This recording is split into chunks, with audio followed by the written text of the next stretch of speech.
awatwe aba besa ye ho akọ emra so biem se ade dwumadi sronku ya NDC amanyuko ya hwehwe se wukuo da nwumre bia ye de bebo dawro afa enhwehwe ye pa ene ne pa enisuade hunu kese a yewra John Dramani Mahama ne NDC amanyuko ewo magana ho na ensem we ko twi ba abreman efa amamuo bone a ekoso ye man Ghana mu a ede ahokyere ne abenedie abeto yen so no ye nsem ne mako te se akyekede nante ekyekire mu ma bofra kra etiase media ne Sammy Gyamfi bosofo achiame hinema NDC amanyuko, and I will be bringing you this 11th edition of NDC 360. As always, we are live on Facebook, our NDC 360 page on Facebook. We are also streaming live on NDC 360 official on X, the one our friend on Twitter, and we are streaming live on YouTube, also on NDC 360 official. As always, we are having a simulcast on Unia Television, Angel Television, Loud Silence TV, and Wazor TV. And I'm told that today MBN TV, Top TV, Akina Radio, and several blogs are also telecasting this program live. Yedobia say, "Iti wa wo hwe me, the message also be ya ma me say, you will like the link, you will comment, and you will share. Kindly share, like, and comment, and we will make time to read your messages today as we always do." So we read TV so a frɛ wo nua bi ana wadam fo bi sɛ NDC 360 dwumadi no ye fiti ase Sammy Gyamfi is live, and today dwumadi na ye ba bedi no ade a it will help you to make an informed choice come 7 December 2024. To say the yedi kan bo ho dawro no and a moment of truth yedi nkomo afa ade ba ko a ewu hia pa e ba ya setena mu asem e ba ye botomu a ade ba ko ewu hia pa the issue of fuel prices fan obo petrol and diesel and ye hwe the aba omaimu a adraba for bebre era ho a omoka ho asem Concerned Drivers Association for mpenyu for ha. And our chairman, our public relations officer will be joining me for us to do justice to the issue of fuel prices. Now we are on the NDC and youth segment, you know. Now what you chemu in some trophy shemu aye Papa John Dramani Mahama ye won kran abonten so ha no. Ye de emu semwa hia pa na what you chemu ye ntimi enya bre any hu nkomo ye de abrel. So all the key takeaways when ntimi ahwedwumadi ani bi and now we be in some nibi why we mu kesene because near papa airport and ne ye be church mu wa kan kasam na wonso wetumi atiase. At the end of the day, you will know a lot about the vision of John Mahama, his policies, his plans to reset Ghana during the NDC and youth segment. And during the moment of truth segment, ye be din come about fuel prices no. Ube hu di akwa fa ho kire a ene ye nyina ye komu a yesu no aba. Na no bebo amu asesem watu abapa come 7 December 2024. And for share this promo mami ye bape ye de so no time wasting. We starting with moment of truth on the issue of fuel prices. We serving you with the truth and nothing but the truth, and in the course of the conversation, executives of the Concerned Drivers Association ebe join you with you. And if you remember me best is here. Accra, are you ready? The victory of Muhammad. Young men and women of Accra, are you ready? It is time for us to rise and march towards our liberation. Gear up and show up this Saturday as we spark up the Mahama 2024 campaign and shift into full gear with a Get Fit and Ready Mahama Walk on Saturday, 20th July 2024. Time 7 a.m. Together with the flag bearer of the National Democratic Congress, His Excellency John Mahama, the rank and file of the NDC, and all Ghanaians poised for change. Let's lace our boots for Ghana's great walk to freedom. Let's all converge at Pogus Furniture on the Spinters Road. Walk through the EcoBank traffic light to the Nungwa Town Park. Get fit and ready Mahama Walk. Join us. Let's reset Ghana. Come and be part of history. Building the Ghana we want together. Eyezu, eyeza. Emre Ensida, Sanso and Wiase, Eyensiye. ɛno nti adan ɛna wɔsi nso yɛsie yɛwɔ dɔnhwe aduonu nan wɔ dakoro biara mu si ebetumi ayɛ nsakyerɛeɛ ɛwɔ yɛbrabɔ mu ɛno nti adan nti na wɔsi etwa ne tia akwanya ɛwɔ mmerɛ bebree mu ɛno nti afei si ebetumi ayɛ 24-hour economy ɛwɔ mfidi dwuma ahodoɔ mu ɛte sɛ adufra ɛne aduye mu yɛn mfidi dwuma ahodoɔ mu yadansie mu yahonidie mu yahongodie mu akwantuo bodwabodwa anaso kra no abɛɛfo kwan a yɛfa so di dwuma wode wankasa dwene ho ba yɛnwumekuo ahodoɔ yɛ a wɔmo ɛwɔ customers ya ɛberɛ biara yɛ ho akyie no a ɛte sɛ yɛ port ɛne yɛ harbors no yɛ customs yɛ passport office DVLA ɛne deɛ keka ho a wɔn nyinaa betumi abɛka 24-hour economy ho ɛkɔba ne saa yɛabrabɔ ɛwɔ micro Ghana mu ɛbɛsesa na sesa ɛwɔ yɛyɔ emu wei ɛyɛ akwanya kɛseɛ yɛ abɛda hɔ a ɛbɛboa ame yɛmproto nnwuma afra kɔ n'anim ɛno nti brɛ no anie sɛ wɔsie som sɛ kua ne ɛhwɛ sɛ ɛbɛyɛ adwumaden aboa ama sɛ ni suade hunu wei abɛmu na saa da yɛ so yi ɛyɛ NDC amanyɔkuo no ɛna ɛbɛtumi ama na bɛmu ɛwɔ nneɛma ahodoɔ a yɛyɛ ɛde aboa sɛ ɔman Ghana mpunto ɛbɛtumi ɛgyina ne naso no 24-hour economy ɛdi mu akɔtene na bɛboa ama ɛni suade hunu nyinaa ɛwie pɛyie pɛpɛɛpɛ ɛba yadansie affordable housing ɛnwomasua ɛnteteyɛ yɛapɔmɔden ɛne deɛ keka ho a ne nyinaa ɛbɛwie mu die ɛno nti bɛka NDC ɛne John Dramani Mahama mamuo yi ho ne ɛnsesa ɔman Ghana ɛma ɔman Ghana ni suade hunu ɔman Ghana da ɛso ɛntumi ɛmmerɛm ɛmmerɛ ni hɔ ɛma ɔdasani bia ɛno nti brɛ ne nie fa wo ntoma ɛbɛbɔ JM ɛne NDC dia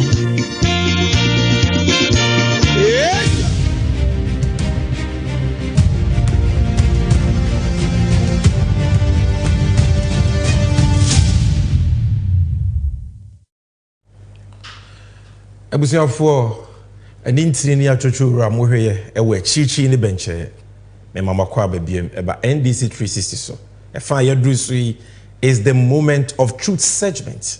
Here we serve you with the truth and nothing but the truth. No krene ye kan ye mfrem na medikan ya catch you say December 2024 abato na ye kwa akoto no e abato stronko because it is an election which is going to define the future of this country and the future of our children and their children's children. Yen to me nye mistake. Yen to me mo bi mfa dokodoko sem enada ye biem. And nti ne ye dwumadie to inform you with the facts. Na timia boa mo asi agina ye pato abapa. Na se yesi ebeto abapa, de bia meka se ade ba akwa wo se ye de yesusudua e de to abapa.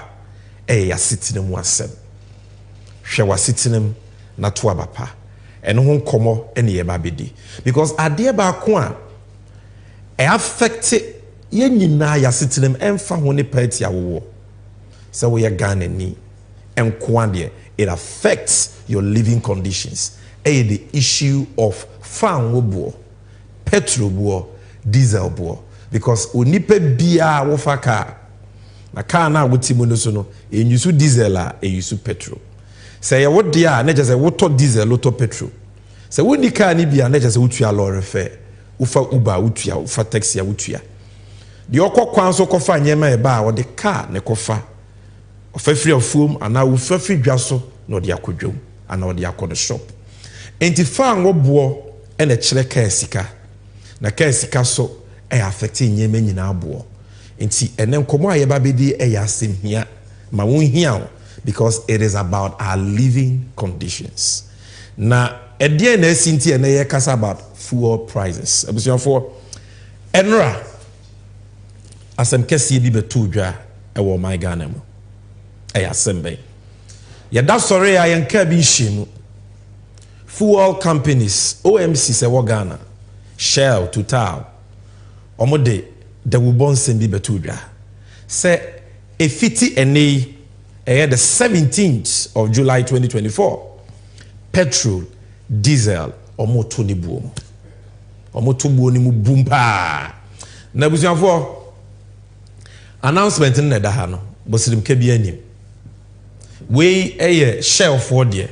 In fact, Total and all the other OMCs, the new prices about. Now Shell there Almost say our new prices effective 16 July 2024. That is effective enra.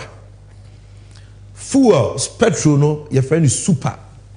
Almost say liter akotwa bako. You can liter the channel akotwa bako. Say ye beton 15 cedis 10 pesos. Inti buona take effect and running ne ubi a woto super eye petrol biano. Eno na ya yen this can ya to vipe wa ne de bo eden dodo. Ubia e to 15 cedis 10 pesos.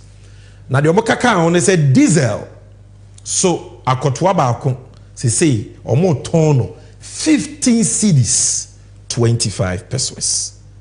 It are taking effect that say we call filling station here. Yes, there are some slight changes in the prices, but averagely, no, this is where the prices are hovering around. V power is so 15 cedis 94 pesos per liter. Akotwa bako. Na abusianfo Obebe bisa se yato petrol mu a adentina enne Sammy Gyamfi NDC for any ye di petrol bo one set enkomo because petrol dey yetumuda. The reason why it is important for us to talk about this eye empomponso a petrol bo no edru se de ye bobra koyanim ade achi ade sen enyama bo be kosoro but the nisa enyama bo no kosoro tentem ana ekosoro boom dum pomponso a ebi bu o manfo kom na ate ye home e de aho kira ba beto yen so dabi enti ukọ wiase baby a petrol bo okosoro enyema bo ekosoro wodwam but impomposo ekosoro no wo fom eni sika e ba o manfo nsam no se na no so so ikosoro no e boso enti e ma aho kire bibire masa na de wo hia kra se ye di san komo we no e ye nsemo a adokodoko nsemo a na esi kire wom ewo wom a MPP for petumi omoka kire yen about fuel. Bible say wonumu asem ene ye de bebu ofo ana ye de bebu awopem ketrema wo wi empro. The MPP in 2016 did a lot of politics with fuel, led by Alhaji Bawumia, then running mate, now vice president, and their flag bearer. The O2 Frank Amo, Mose Yantu Abamano, no, or can sembebre. Na utie nsemu okaya na.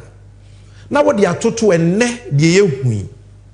Na wo what take a decision. Se nipe or yanokafo ana. So yebetumi agine dia na. Na so yebetumi di omaya hye sana. So what did Bawumia talk about? First video, here we are. Look at what is happening in Ghana today, and you will have no conclusion, but the fact that this NDC government is the most incompetent, uncaring, and corrupt government this country has ever seen. Why do I say so? Last night, I received the news, as all of you have received, that upon all the troubles we are going through and trying to survive this phenomenon that they have inflicted upon us for the last 3 years, they have decided to increase the price of fuel by 9%. How uncaring can you be? This is the government that said, I care for you. Where is the care? Don't you have any empathy for the suffering of our people? You have to increase in this period where people are trying to buy diesel, to run generators, businesses and individuals.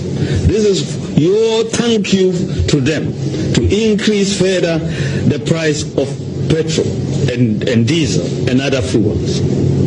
And this is why we are saying this is the most uncaring government.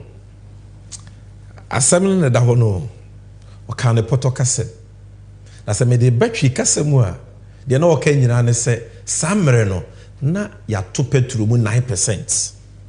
E na Bawumia se John Mahama wo yon care ne chese ni timu edin unima mamuo wa bon John Mahama timu edin adena Ghana for one who chirem no asan so ato petrol mu 9%. Inti yen tuaba intia John Mahama ne NDC amanyoko. Entumu 9%. Inti na Bawumia aka same way. Said John Mahama is uncaring. Onitima oniabadaye nitimu eden because na petrol bu akoso 9%. Mwankasa matibi matumre machiresie nkontompo bi anim.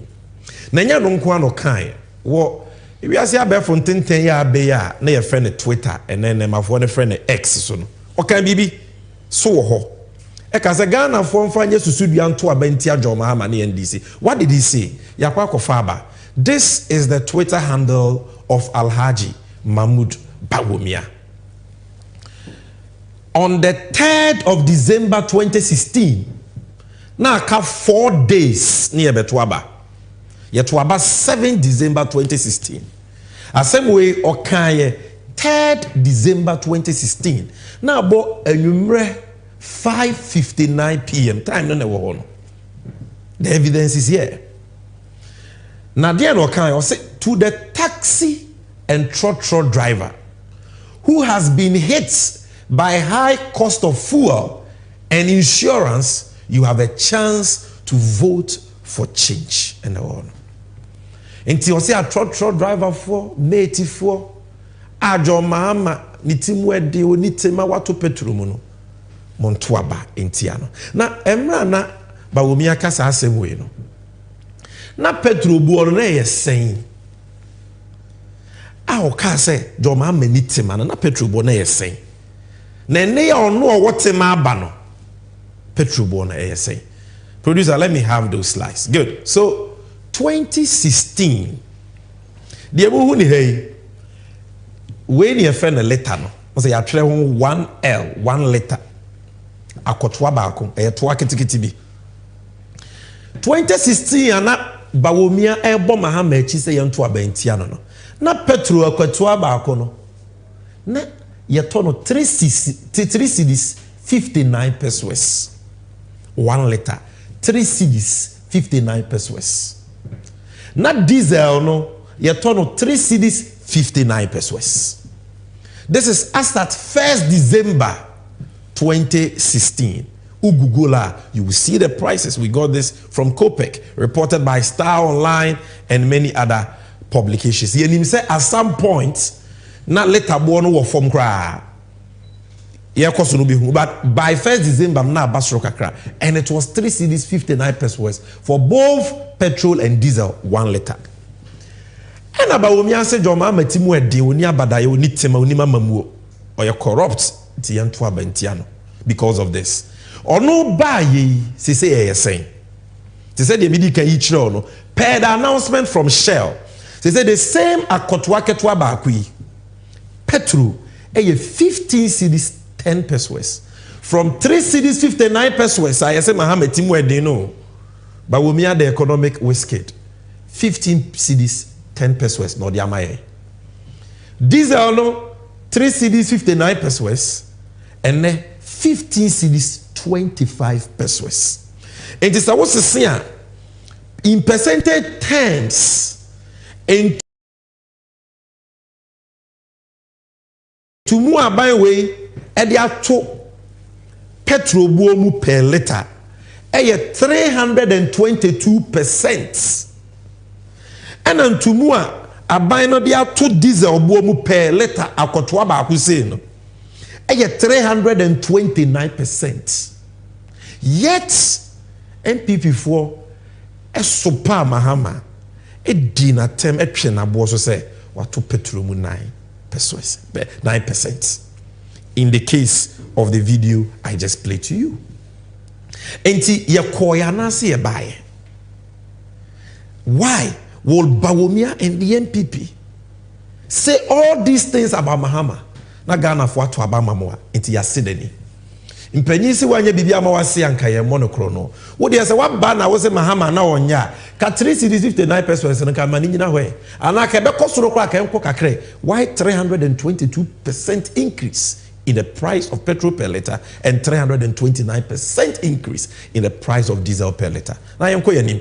Liter no uta di nkomo a nipa bebrinti ase nti ye hwe gallon akotoa na me de kire na ye friend later ye akotoa we no and 9 fa and a 1 gallon 4.5 of this will give you 1 gallon no say na tie na Jomama breso na 1 liter of petrol any diesel 3 cedis 59 pesos no na ne gallon wo de multiply 4.5 gallon bo 16 cedis 1 pesos for a long period in 2016 14 cedis. It was far cheaper than that, but on Sunday it came to 16 cedis. So we are giving you the facts, verifiable facts. 16 cedis per gallon. And Bawomiani MPP for the adokodoko sembai Ghana for ya mobododo o meyi nyomi hiamai yeti sika so welcome day ahokyere wo ho ne de keka ho then day aba omo MPP for na ti akonwa so Bawomiana Ghana sika semi na hyenensa petrol won hyehyɛ nyina na hyenensa e say gallon na yesen petrol na ye 16 cedis no gallon no e say ye 68 cedis per shell prices amedema 15.1 per liter no o they multiply 4.5 68 cedis. Diesel 15.25 no they multiply 4.5 gallon back when 69 cedis ade bonne ben ye dia ye Bawomiani MPP for mon kanjre look in Tumuno the same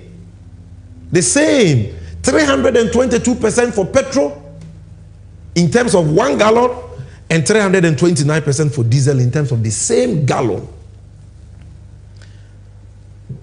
Penyi se kwatre kwase obema ontoma atie ne din. We no mo kan ye de beji to me. And this is the reality. Na busiafo anya no nko ye hwe bibi.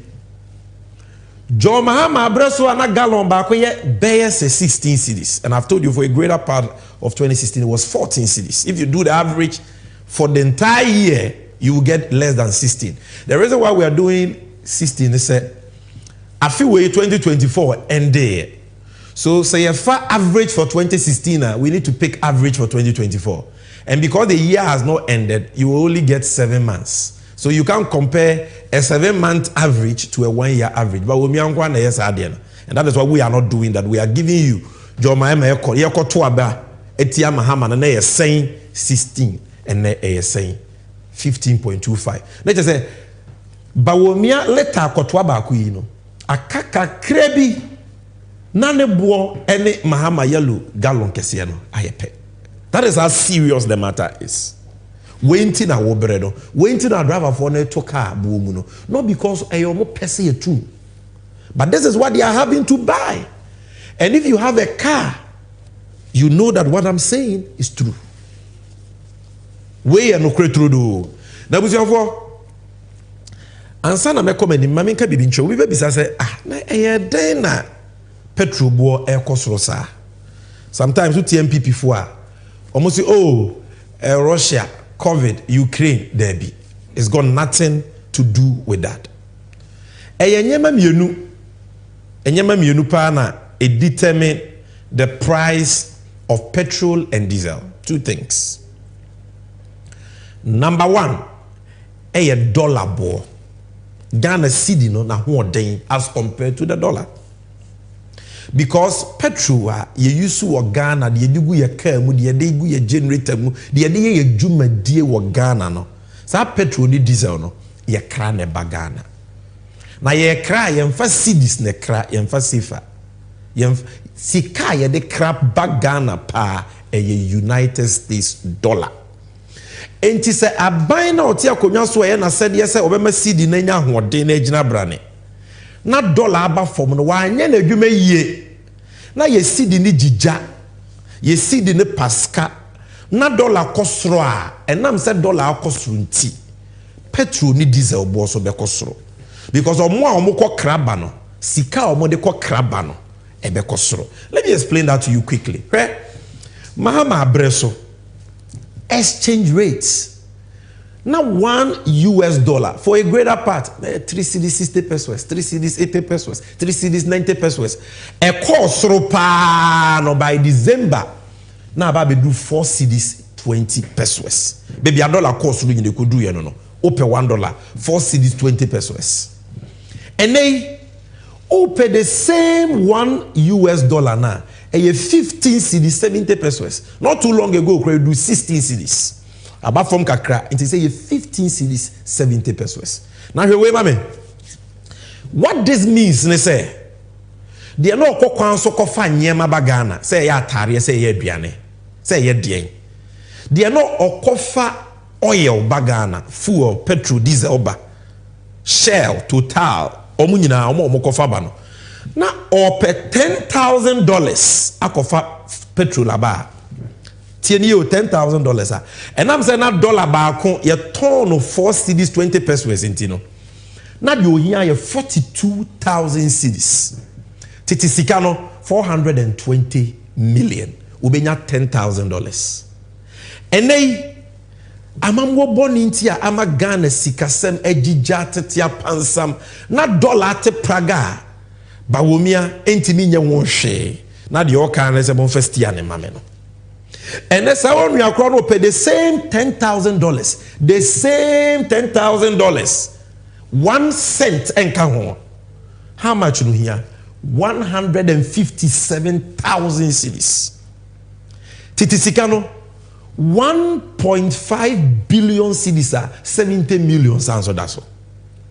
From 42,000 cedis to 157,000 cedis. Let's just say, Sikankuan ababe top $10,000 eboso in cedis.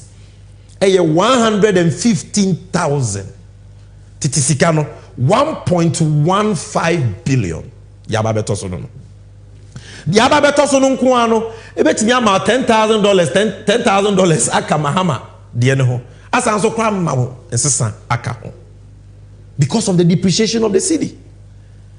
But mamu remfio cedi no ya dia show bi nsa mokai o mampenye kufuado ojina simpiezo 2016 o se cedi na ye hata ye tabo sa tip no enu ti no wakofa alaji ba wo mi aba on ne nim sika sem ye to aba ma no no ma dollar mra from na cedi nya hoden en ba wo mi aso kasa ye I say, oh, cedi na eye 4 cedis 20 pesos na wo pe $10,000 eye 42,000 cedis no.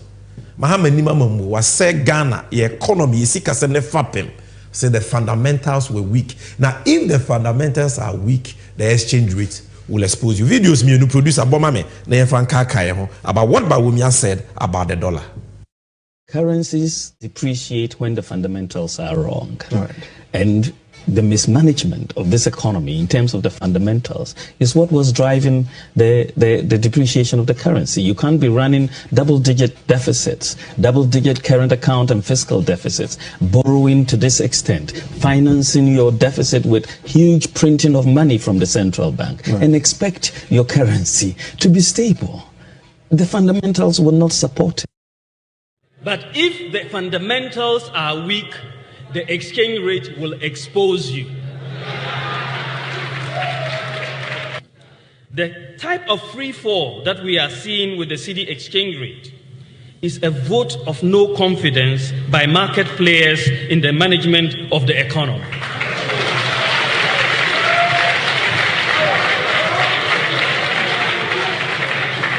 Indeed, many market players presently are pricing goods with the expectation that the exchange rate is going to be 2 to 1. It is almost there.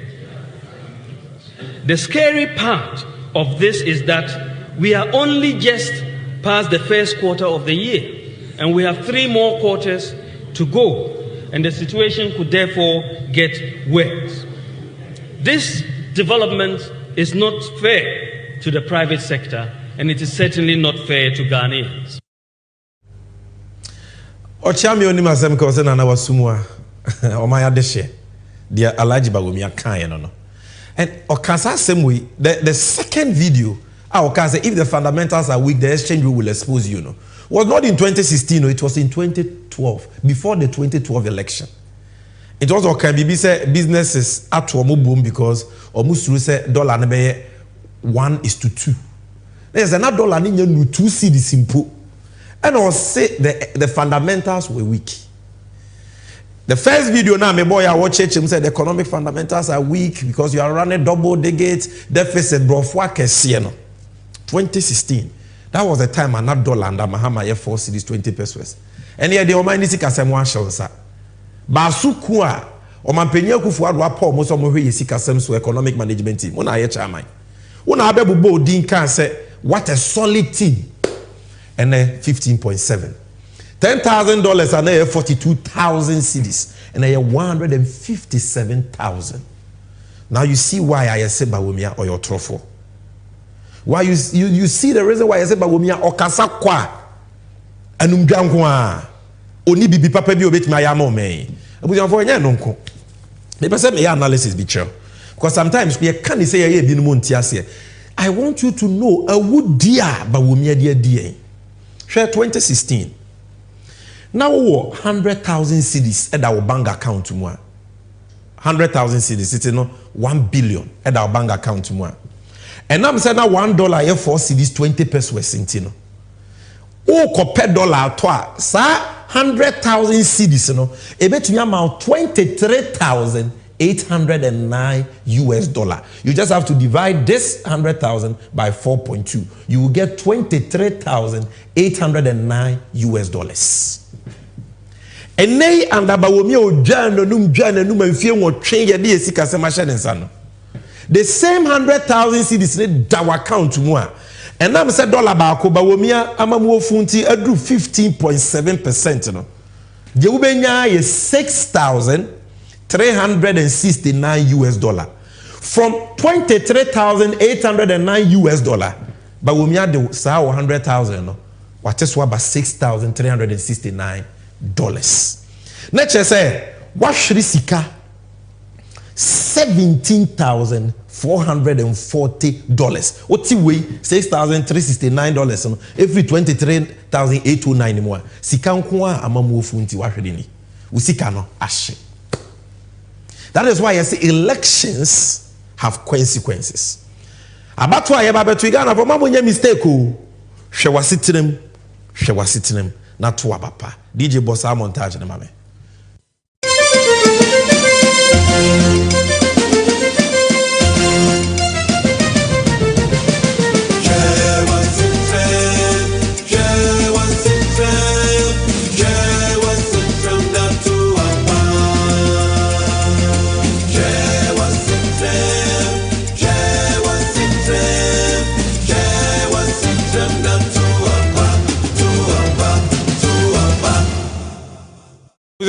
That is the message for you today. What are we talking about? Fuel prices.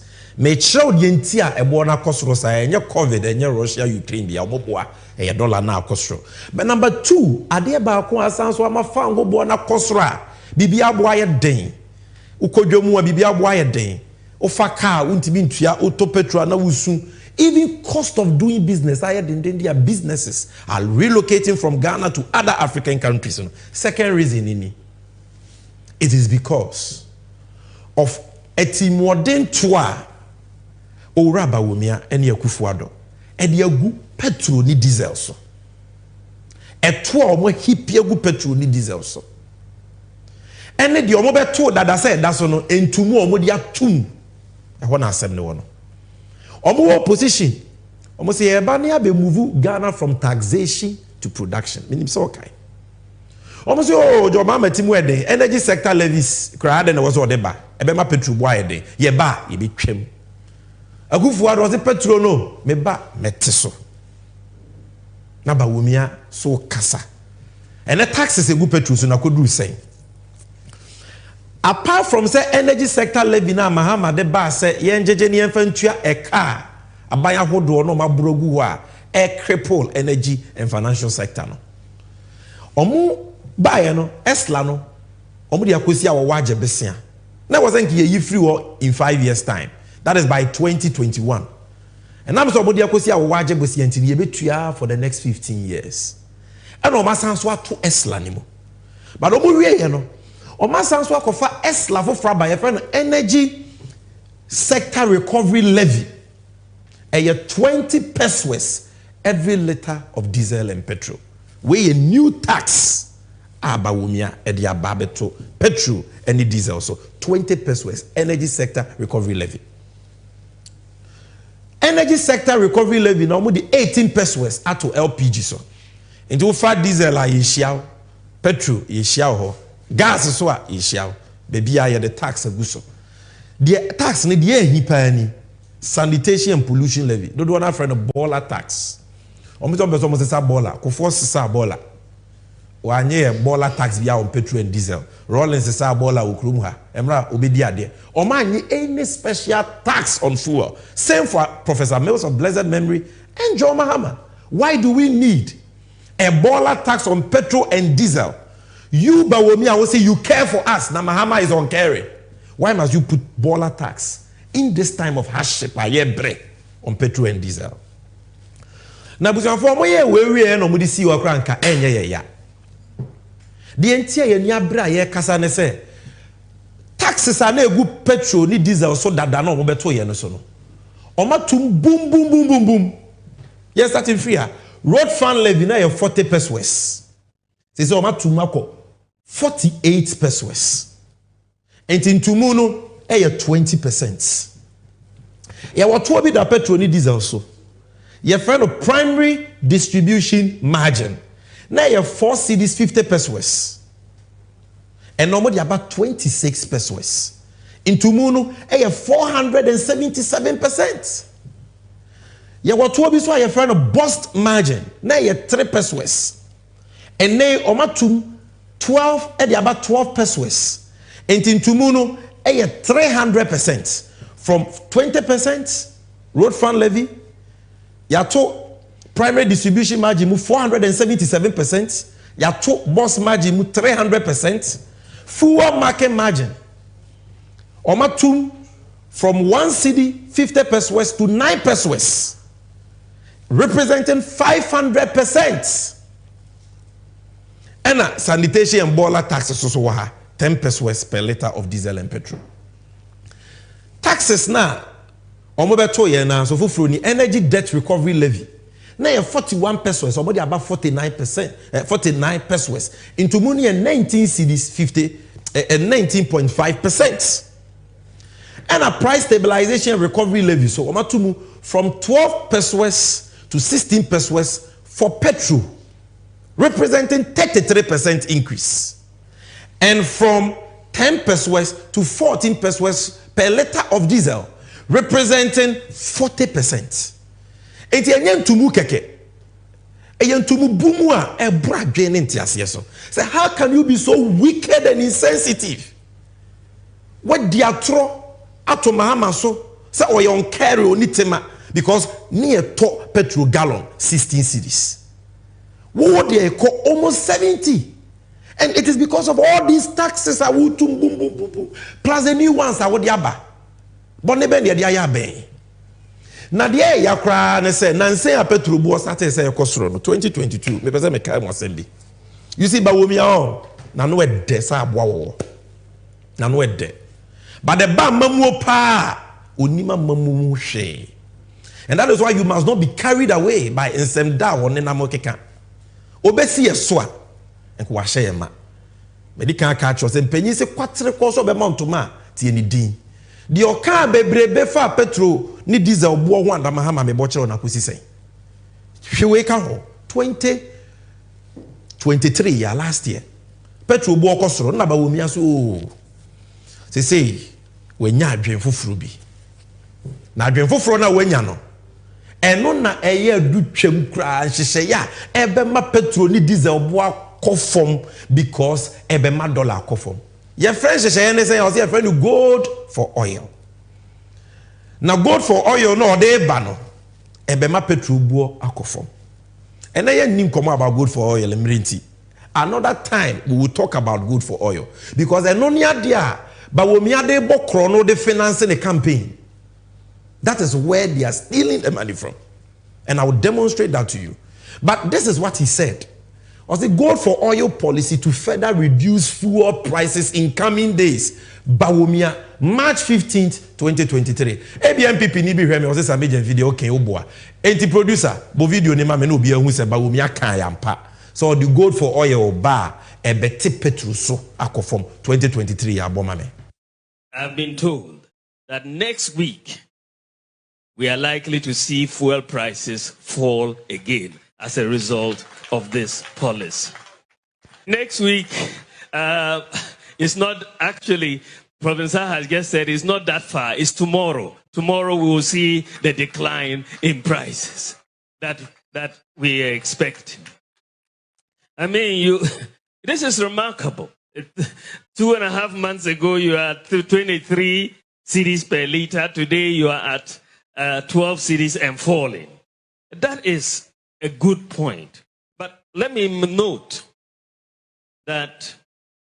point out that the most important aspect of the gold for oil policy is not just the reduction in fuel price, but the most important aspect is the savings in foreign exchange that the Bank of Ghana will make as a result of the lower demand for forex to import oil. That saving is huge. We are currently importing about 50 to 60% of our oil imports under this policy.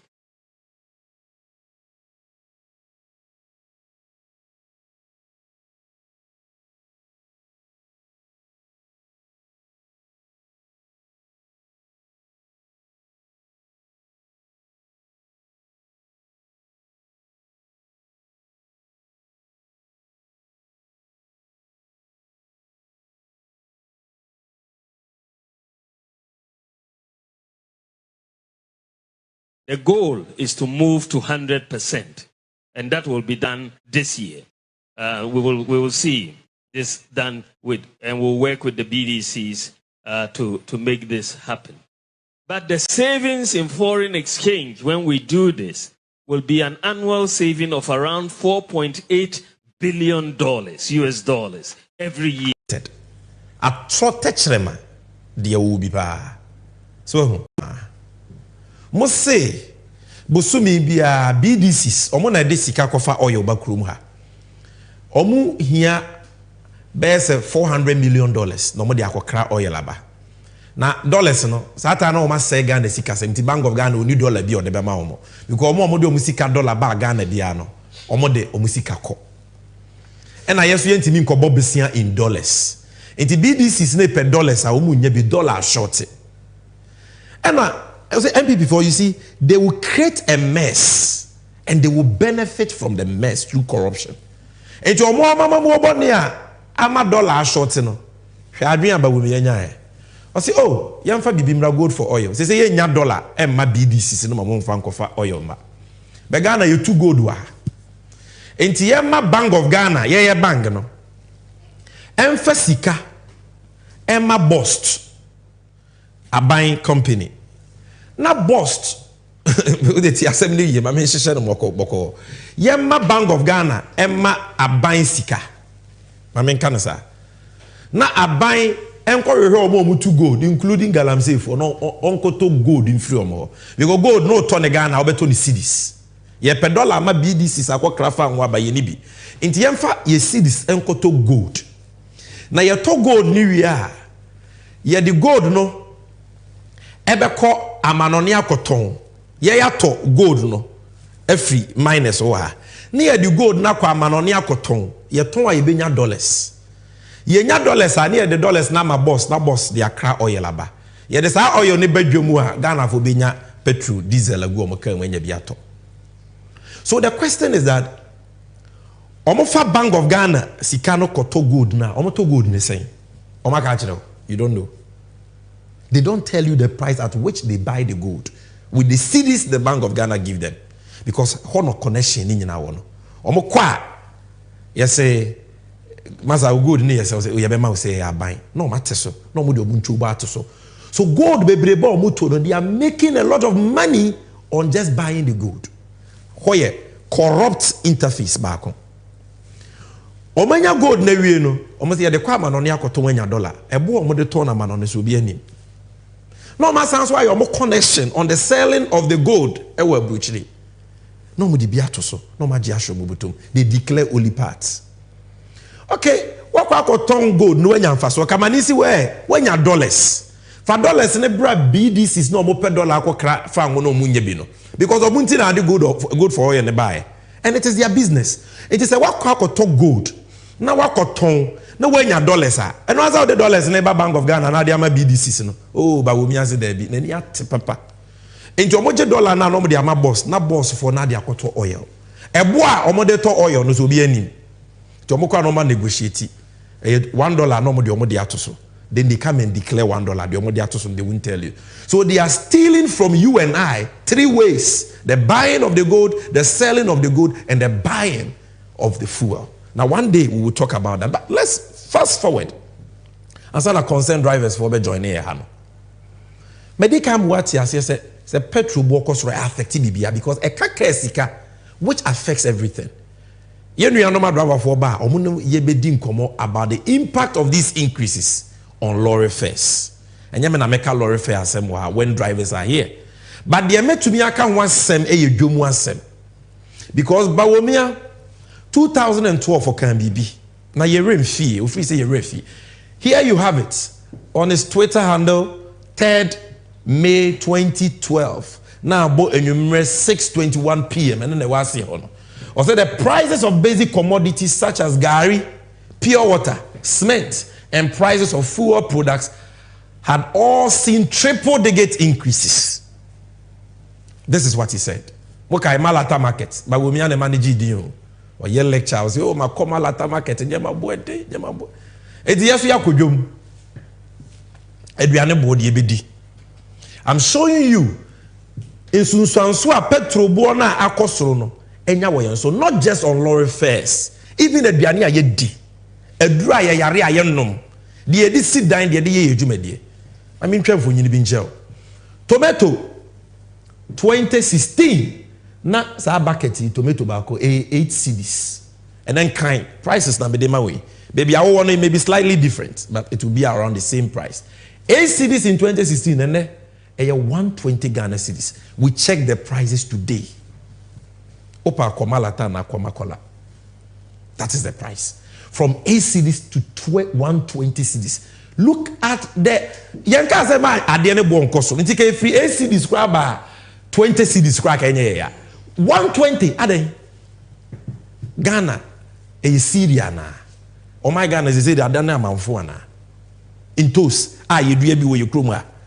After all the talk about planting for food and jobs, one village, one dam, maybe in tools board renew. Jenny, 15 cedis 2016 back at back home, and 80 cedis Jenny. And the Ghana, you cry Jenny if you're in Krumkrubisun about Ghana, and yes, I Jenny crying your bindi. Baby, I'm a mobile no. Elections have consequences, and therefore you must vote wisely.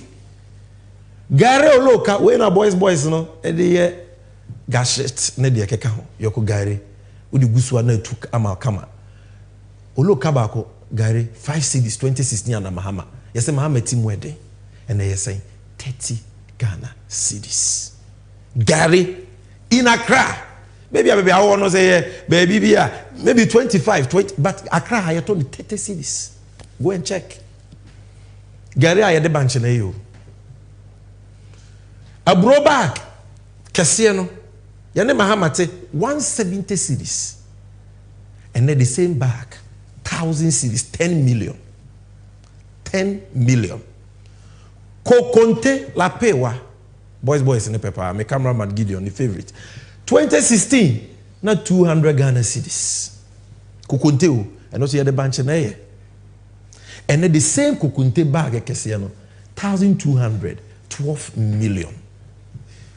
Enti gaira yintiminto kunkunta yintiminto abra yintiminto okoto dokono na 2016 oto dokono ba ko 1 cedi na Accra wo 25 cedis a eya buru na ne boaye den ntia banku na ne boaye den no ni nyina it comes back to aburo ene banchi ne boaye den.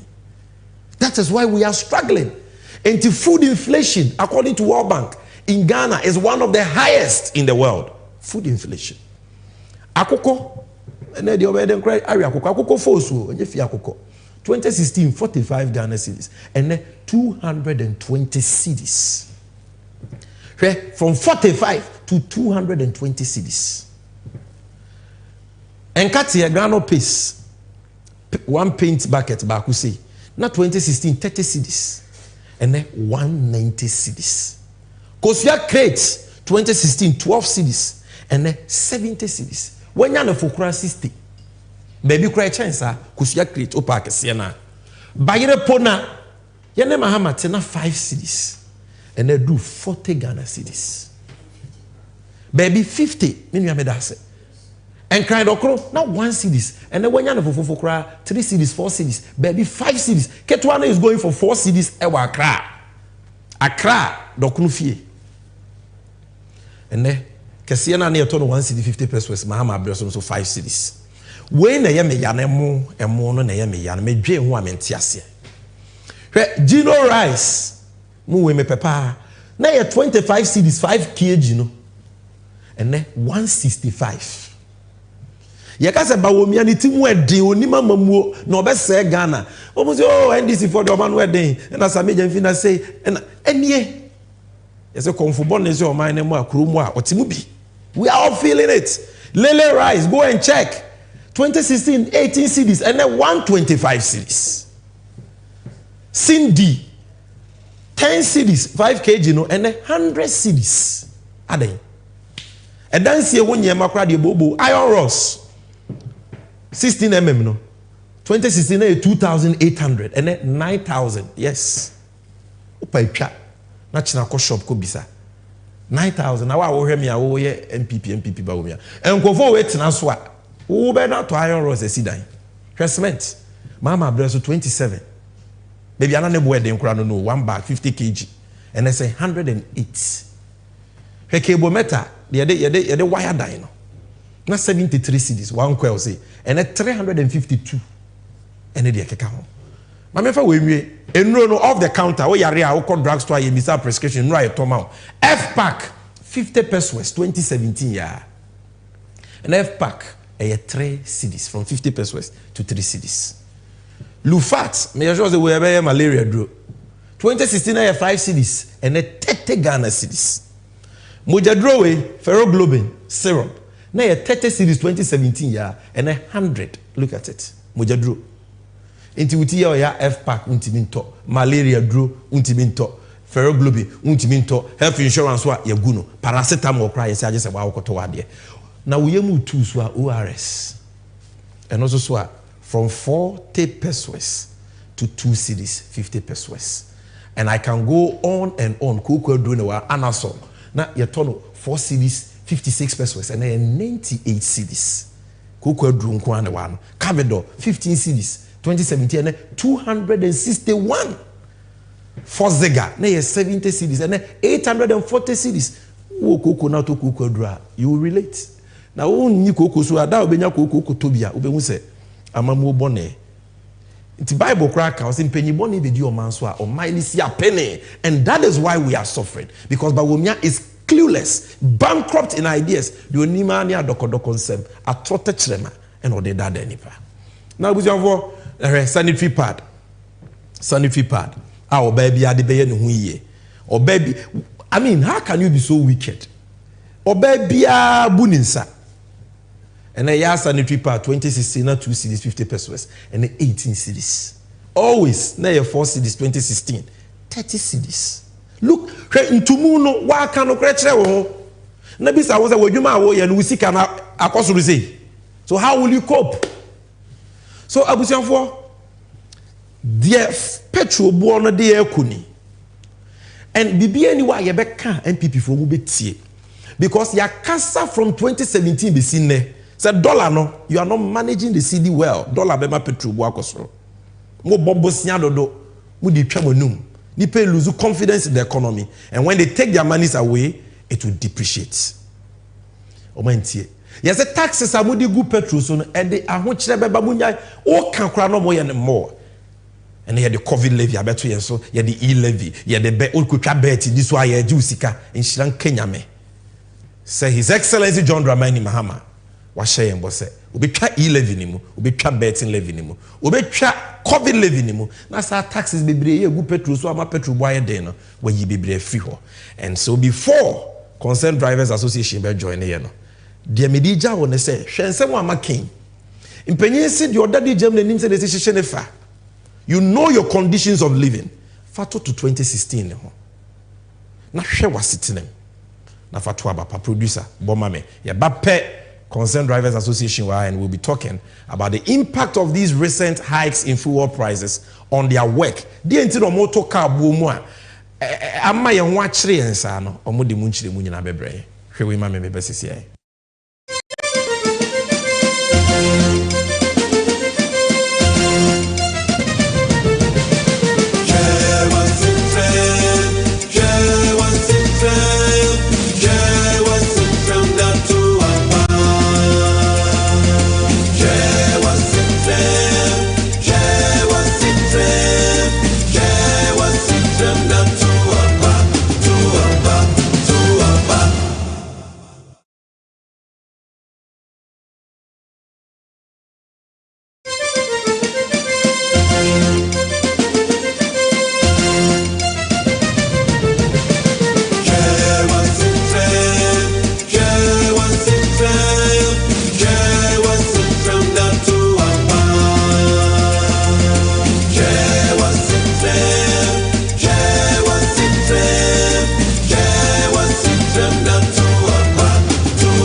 Are you ready? The victory of Muhammad. Young men and women of Accra, are you ready? It is time for us to rise and march towards our liberation. Gear up and show up this Saturday as we spark up the Mahama 2024 campaign and shift into full gear with a Get Fit and Ready Mahama Walk on Saturday, 20th July 2024. Time 7 a.m. Together with the flag bearer of the National Democratic Congress, His Excellency John Mahama, the rank and file of the NDC, and all Ghanaians poised for change. Let's lace our boots for Ghana's great walk to freedom. Let's all converge at Pogus Furniture on the Sprinters Road. Walk through the EcoBank traffic light to the Nungwa Town Park. Get fit and ready Mahama Walk. Join us. Let's reset Ghana. Come and be part of history. Building the Ghana we want together. Eyezu Eyeza.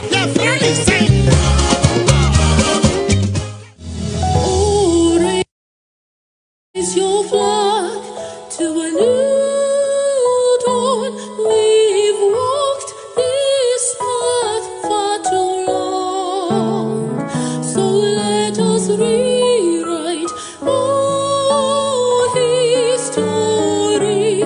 For Ghana needs a change.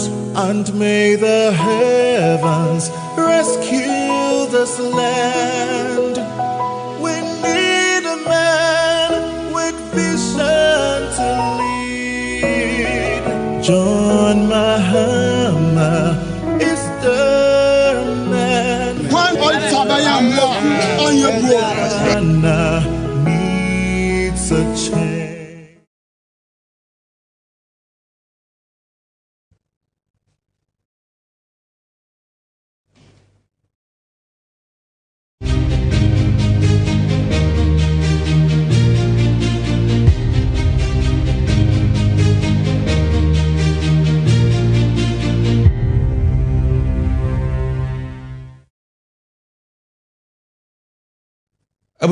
We are still on the Moment of Truth segment in area near the NDC and youth segment in the Bebro.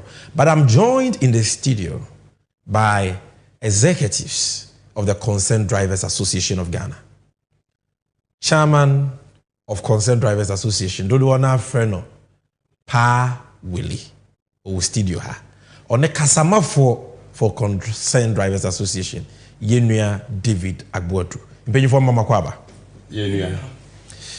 Na I'm starting free Pa Willie o. Enye abrabo mu te say. Amom denye. Ade. Sammy. Mr. Haniye. Enye na mo frɛ yen. Yen na yedi mlika. E ba mo. Ma hu say say won ne crazy. Why am mre? Oh, Sammy ayro ho sempa. Okwana ba wi.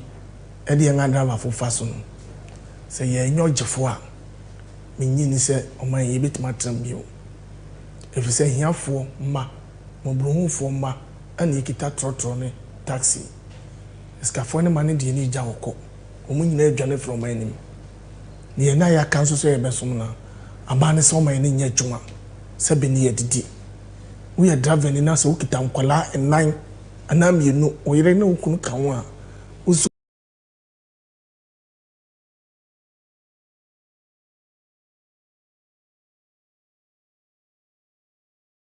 to be koko keke na obedia eye sister Ghana se mrei tamenwa yete se wo mato lol film ye na adwuna aka ye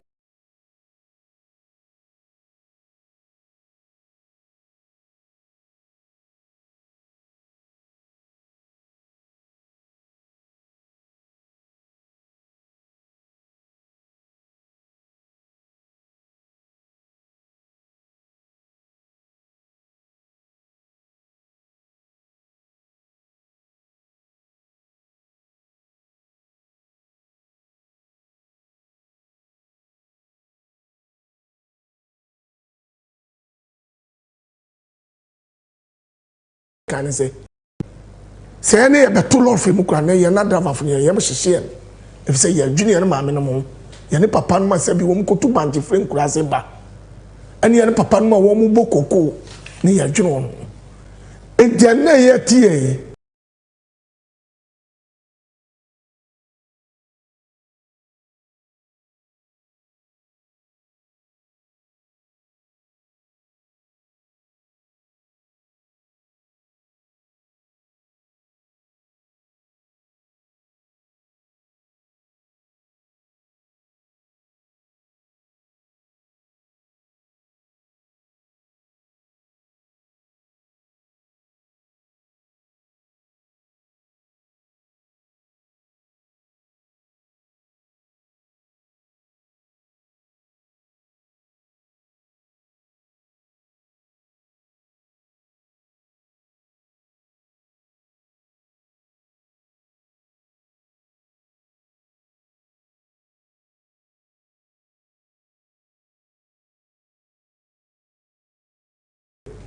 mi nua driver ni a wo hwe me tools ni ya papa no GP active collection ko ba obi that dey na mu sa papa no sa onka no kore yesu a ye bre wo so the biometric beba ye ni engineer say it me over all emi sa so wo mutimi ya na kire no kwa na wo fa so obetima ma petrol na timi agina dollar na betima ba fam na ya so ya mo beto ye na ah wo so wo ba me dade nya panyifo ne kasa kire na nka chobo ye be bono ho no e ma bi no kwasa o megu gate say woman fans Iti chama wili catch me o why driver adwuma how many years 35 years ni wow 35 years ni me no kasa no 56 years Iti any ho efe pa you've been a driver under many governments CCA baby a petrol bo abedri any mo adwuma ne NDC kono enyama te say eya mum station mu be won talent pressure ye na driver fo eya no keke enami bay adaba fo e frame wuli mun ka bi mayen na yesre ya na fo ma eni agedi fo ne say yesre won wo mun so won sorry so won man so la o man be butu e fi say ye ne de ye koto na ya ton nti utuma ye betum utuma e betum me ba no bi bisam yan papa no GP active so wo mfa ma ye am say ba ko ne ye de ba so wo mfa ma enso ye no mo gye ye no ma nye sabi okwase na se ye de nyonko ye nem enti yan papa ba o mi ado kwa no de ye na driver fo fa so sese o ma mu ya mu a mu nto ka ma ye baby e papa ke ne ka ye be ye adwuma esu to atete mu ene ye tietia so yan papa jomama it sorry ma 24 hours now also the ban a driver for your jitum papa because you are not concerned you should to kwana kumasi akori kejeti ya ho say you do 24 hours ya obi free sehwe obi free north obi duru ho na do a obenye ba bia atena akopim se na busu eni ba ma be fa no wo mo ka kire ne entie ene ye so de tia ho fa chayen ye nye sa de ne bio if say yan papa ba omia de say you see ya hwe nsem wa kan ani say ohawa ade ani koma minua say wo be lodu ene unu susana driver from lodu u lodu fi Accra na kwa masamana baba sekre na wakwa chimota na wakwa belia tupuku yase adenti ahihye boni a wo ma hihye ni nti yentimi control drivers no ofiso ntimi nye says and petrol so nya to petrol mu pe aban kawona antin says so yai enti driver ni na ohia ni bana wo fre kurase abana onya baabi ntra no wanya ka atwi no ne chop money no wo ye fina no no di betu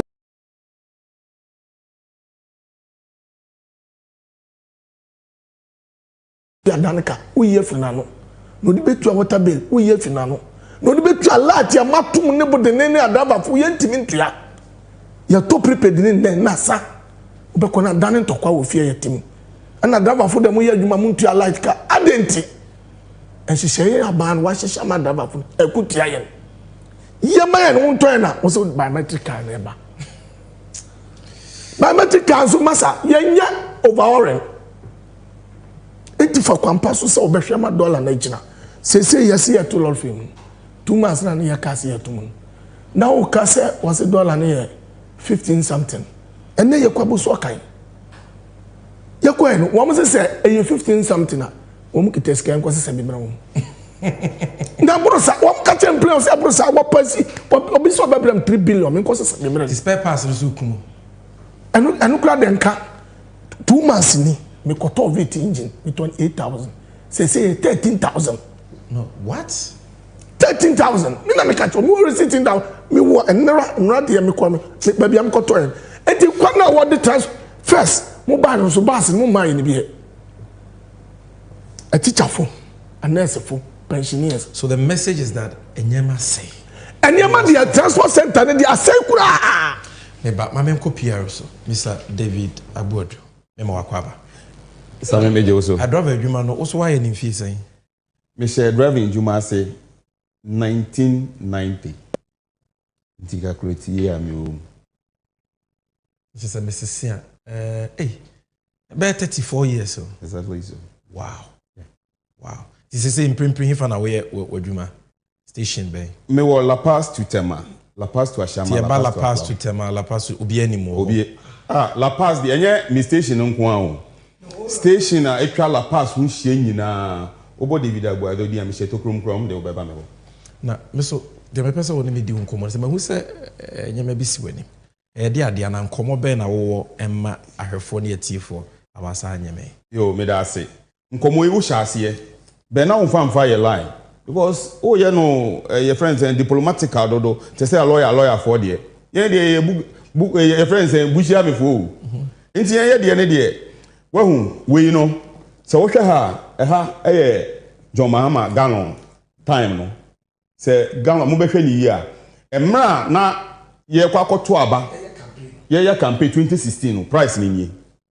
Se mo se ye boa mo nko gugo se de ewia so ntimi twa ntro se de it when year before election before it in December I'm talking in terms of December it after election no call 16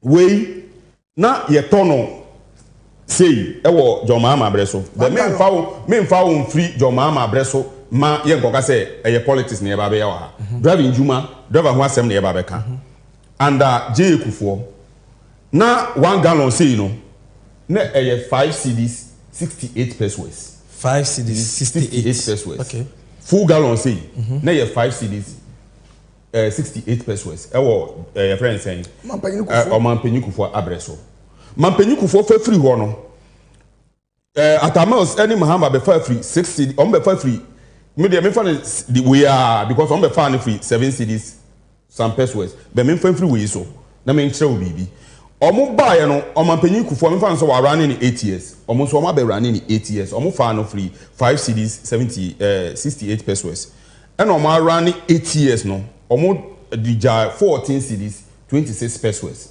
se o hwe sa distance na 16 years na sika ebeto so 8 cedis 58 pesos and sika ebeto so sa mere no Gallon in in 8 years. 8 years no.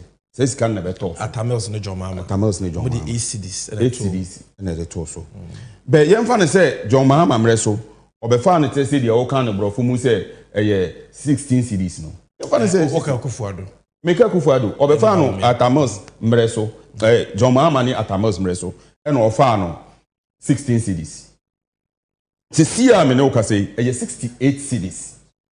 68 cities 56 pesos ɛna ɛyɛ 1 gallon.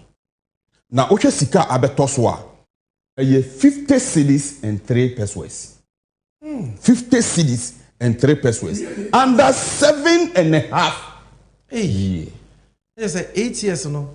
Ye papa Mills and the John Mama me hwe onkunta boya. Be say 8 cedis. 8 cedis.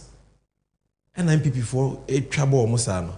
8 cedis. And I was your mom de say na atum no kama me. Se sei de omo de atoso no eye 54 cedis 3 pesos.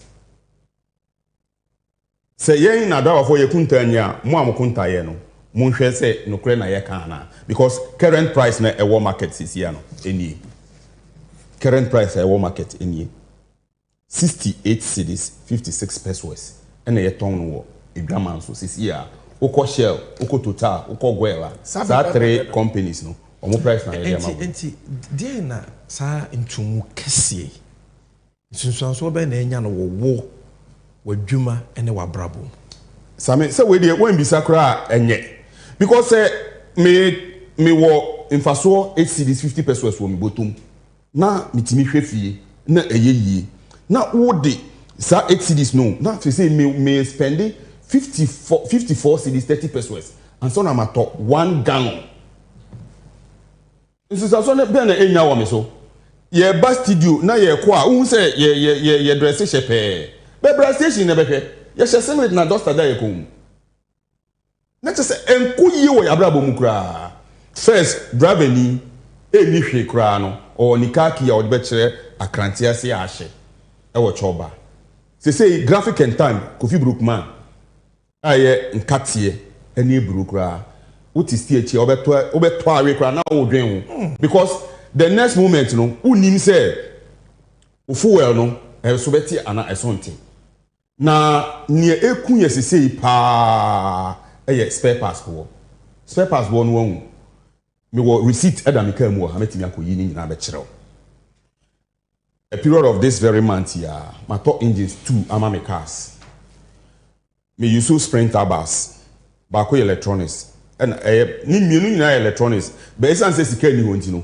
ya sesan electronics no e de aba Sayon na Sayon engine ewo afi aban we ya mbreso obeto no 33 million aye 3,300 cedis ena ono beto no sa 3,300 cedis no omo maintaining for ono ankasa mpo beka ho omo maintaining for 12 solid years after 12 years no from 2018 bepem ene engine bo wa buso kan die okon ene na ye bo price no na wanya osika ready na also me komi ka mu akoyi me sika ba obeba na price na change se o se me boa fre abuso kan for ana de ye wi a mu bie line no na drivers anaka owners and friend kan chero me to Sprinter engine last week me to friends and Sayon engine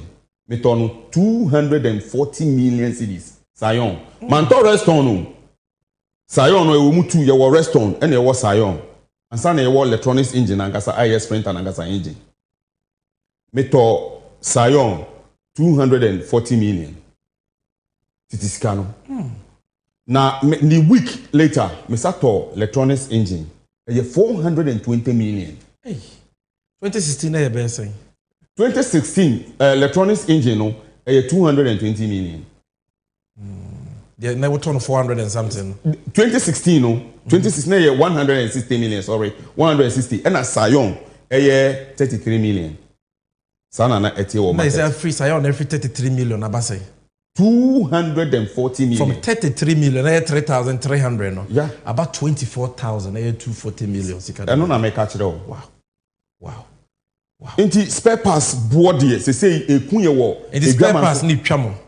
ɛna fuel so try and see ho one gallon aye dia bayi engine oil gallon me ka kire o say engine oil we edin ankasa eda so no the din grade example green gallon yi your friend mag 5 liters and a womb last week na ye 195 cedis and now me ka say 220 cedis last week engine oil mag seahorse the same engine oil ne mag ne boss seahorse na ye 180 and then me ka say wow and then me ka say kadia ne obeka na say mobre asa no ni you want me to say bisa so nya sika no ebisia wakodo interest so Sammy and this utu petrol na se wan to lord fame obey with matter say kan ma who say ene chama wele ma who krata bia o secretary sasha say my release be say wo be to petrol mo no kwesa oh man dey to lord motor lorry fame 15% lorry fame ya to 15% me na me choice say you oh Sammy ne wo mo say drivers ne pa mo chew ye pa drivers ne chew say one van chain one say 20%. By your share no mamnom any enuan monti any ye ka say woman nye 15%. And no kura a wom ye catch ye enuan manum ye no mamnom won kurase ye no papa no ma won kurase ese baby amre aduri woman kasa nso sorry woman sorry na won support ye ngadrabafo no won ka kira ban say baby amre na aduri de eye petrol ntum ni ye so the petrol ntum beko when anim saa da na driver for so beto lol fame dia and I say woman na ja woman adwuma no way demonstration against because ye ne de ne sese ya kan ye so china ye da sori na woman sana to petrol mu bi wa ye beto lol fame because lol fame dia se woman nyai makawa ye nso ye nyawo machew if se ba bia mbere na duru no ye ntimi bi yo etie ne kuma se driver ni obi okita taxi driver obeto fuel 2.4 why you juma 400 oyi 2.4 ni free ma sikana kwaka 1.4 no say no di ko ye says say no di ko fie na say no di be ja na yire ne ma ya ni yire mu kwase o mu jayen budaba ni ba ko yire ka chere ne so na da cho wu no ko ba wan da ba bi anenti because o man panyin ba o ensa mo be kan ni nyina amwayem ya kasi se aba we abua yanga driver fo e di ba ko po be kire se a driver fo ni yenya ewo abawe ho ade eboa se na ya mantu asame ewa ha ke ye da ye na because onu na nado ye n papa na nado and ye n papa ba omia ye bi ma wom ye hihye ties I said no petrol no ye ntimi nto 14 cedi ye ntimi nto eni ntimi so gallon ni mo ba me ba bete so oni abanje so circle ye same yansusu da ye kasi se omampanyin na nado ene yan papa ba omia ye din ya papa ba omia kra na ye din no yaw wo se wo ba peso dollar no afie de wa cha dollar na to wole so boduem na wa mama ni kra tete wa mama si afem wa mama ra ho pa ko ye ni bresem na musimo beto lorry fame no na me yem kra hyehye isan se me hu documents bi a che se ebo no kra ya tutumu dada so say lorry fare no if an gina 2016 at least more than crying na mo enti en crying e ko nkru ahodo so no na lorry fare no 2016 ma breso net say na nei munyantu mu 15% no say yet say na ye hwa de say 15% yi ba hefa na o mai no eko enti simanu chechire mu wahu ne ewo board yi so hai 2016 enie se okọ boko a eye 95 cedis 2024 yi okọ boko a eye 36 360 cedis hwe sika dodo a wo de beka we ho ansa na wetimi akọ eno na ye 265 na wa ha no eno na ye wa ha no nti sika a wo de beka ho no hwe enie what the 265 cities and a beka ho and say na wetimi akoboko emra na yewura John Mahama yesi ni timu ye den ye drivers for change no na ebo we na eje be ene nipa ni timu ye mre a wo ye obofo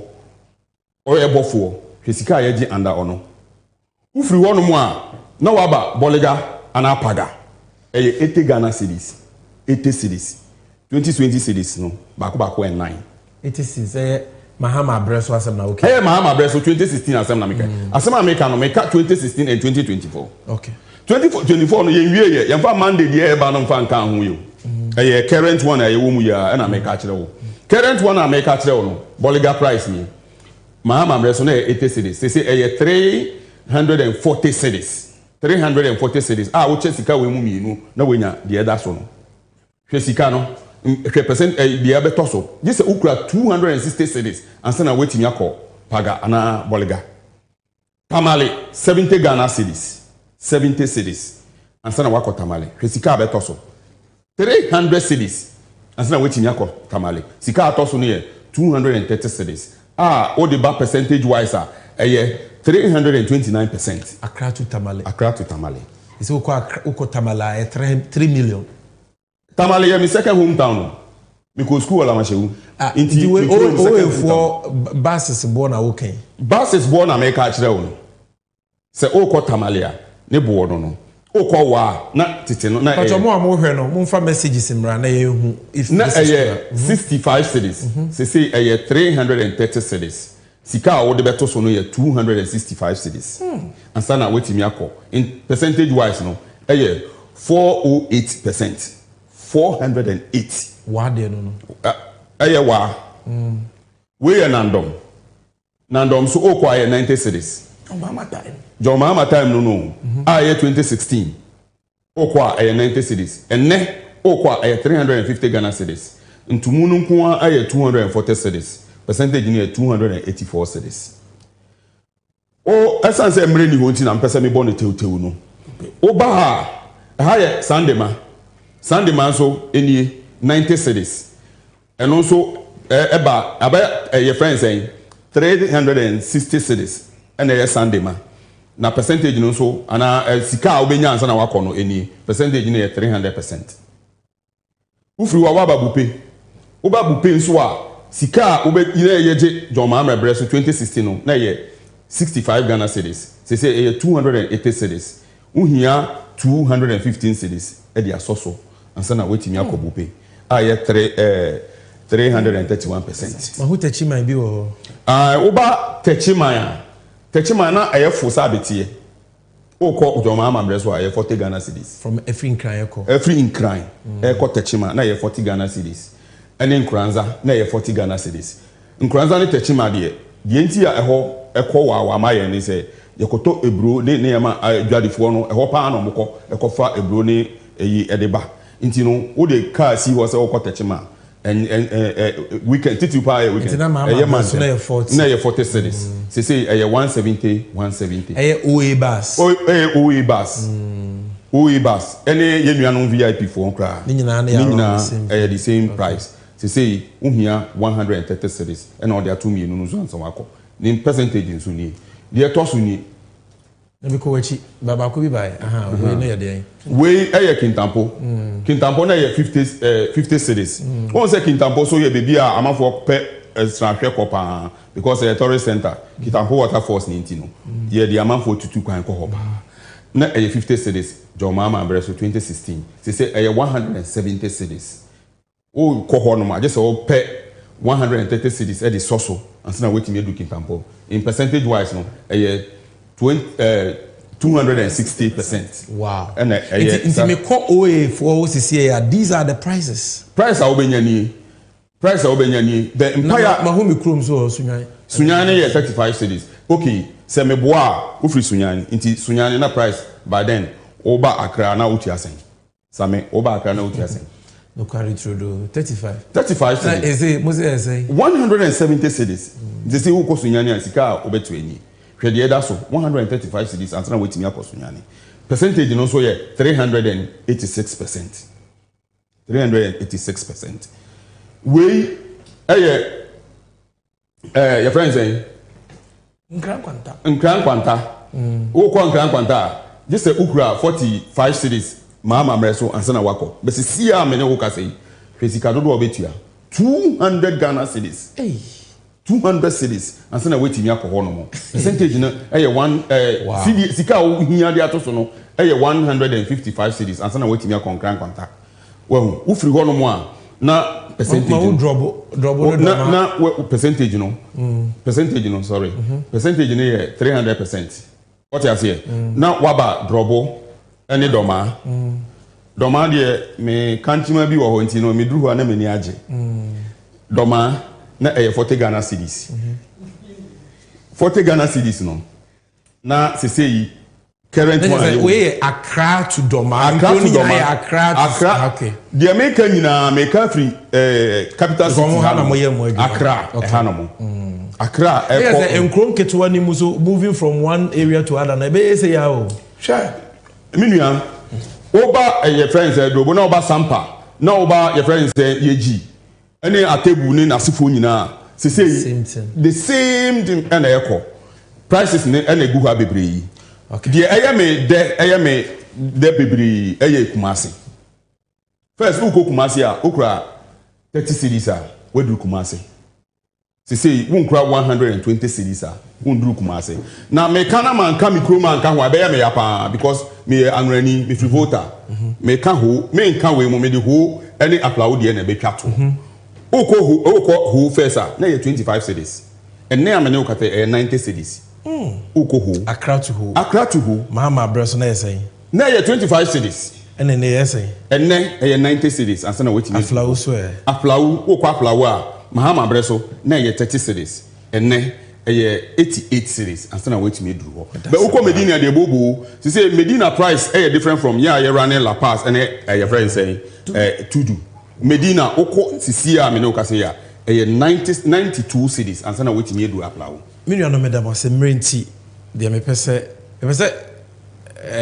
chama wuli o de o pese o join me ba pese me tira ne mam kakra okay hwe ufri Accra brekum jo mama tam na 40 Ghana cedi se ya no kasai 170 Ghana cedi o percentage a 1 ubenya 130 as how the account as an what into mumu amonhwe sika abeka lol fe yi won yanhwe sika abeka lol fe na adwuma na sei no amadwuma na sei amatima mufo so bre yane wode wom ne ma ba kura ne de sheka na se a na yetuma won because e kura mponu emwa drivers no anu ti so kita bag kakra bi a ne ya charge ya de ahyase hwe mo makita bas no amane wo hunu enye bini because so fia na okotamale petrol ya di ama ho se petrol na wo be den wo de be kwaba enti se ya to lord fam ya to petrol na wan to lord fam a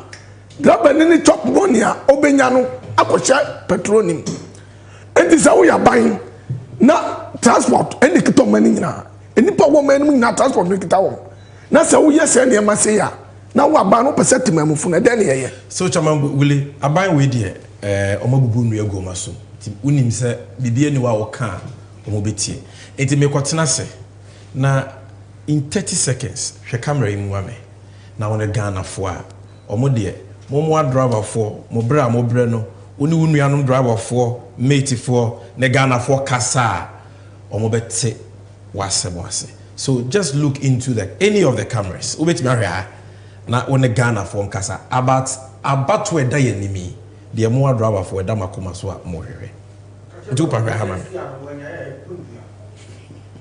Yedikan in your mother for more shemi across the country.